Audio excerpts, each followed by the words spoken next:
ఎన్నికల ప్రచారం అంతా వివేక హత్య కేసు వైపే తిప్పుతా జరిగినటువంటి ప్రయత్నంలో కీలకమైనటువంటి పరిణామం చోటు చేసుకుంది. సునీత, షర్మిల ఊరువాడ ప్రచారం చేస్తున్నారు. ఆ విషయాల మీదన దిగువ కోర్టు ఏదైతే మొన్ననే గ్యాగ్ ఆర్డర్లు ఇచ్చిందో అది మాట్లాడకూడదని, అయినా కూడా మాట్లాడినందుకు షర్మిలకి, సునీతకి వీళ్ళకి పెనాల్టీ వేసింది. అయినా సరే నిన్న సాయంత్రం మళ్ళీ సౌభాగ్యమ్మ గారితో మీటింగ్ పెట్టించి మాట్లాడిచ్చి షర్మిల, సునీత అదే మాట్లాడారు, నడిచింది.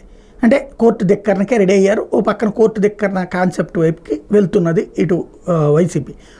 అది ఒకవైపు అయితే, తాజాగా ఏదైతే కృష్ణారెడ్డి, వివేకానంద రెడ్డి పిఏ కృష్ణారెడ్డి తనని సిబిఐ అధికారి రామ్ సింగ్ హింసించి నెల రోజుల పాటు చితకబాది తన చేత చెప్పించాలని చూశారని, ఏదైతే జగన్ పేరు, అవినాష్ రెడ్డి పేరు, వీళ్ళందరి పేర్లు చెప్పించాలని చూశారని పెట్టినటువంటి కంప్లైంట్ మీదన కడప కోర్టు సిబిఐ అధికారి రామ్ సింగ్తో పాటుగా సునీత, నర్రెడ్డి రాజశేఖర్ రెడ్డి, సునీత భర్త మీద కేసు పెట్టింది, రిజిస్టర్ చేసింది కేసు.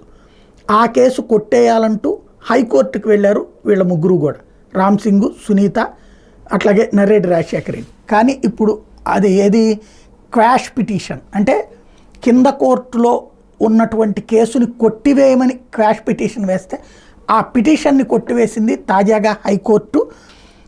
వివేక పిఏ కృష్ణారెడ్డి ఫిర్యాదుతో గతంలో కేసు నమోదు చేసినటువంటి నేపథ్యంలో పులివెందుల పోలీసులు వైఎస్ అవినాష్ రెడ్డికి వ్యతిరేకంగా స్టేట్మెంట్ ఇవ్వాలని తను వేధించారని గతంలో పోలీసులు కృష్ణారెడ్డి ఫిర్యాదు చేయడం, కృష్ణారెడ్డి ఫిర్యాదు మీద కేసు నమోదు చేశారు. ఇప్పుడు పులివెందుల పోలీసులు తమ మీద నమోదైన కేసును కొట్టేయాలంటూ ఏపీ హైకోర్టును ఆశ్రయించింది సునీత, రాజశేఖర రెడ్డి, రామ్ సింగ్. అయితే ఈ క్వాష్ పిటిషన్నే డిస్మిస్ చేసింది ఆంధ్రప్రదేశ్ హైకోర్టు.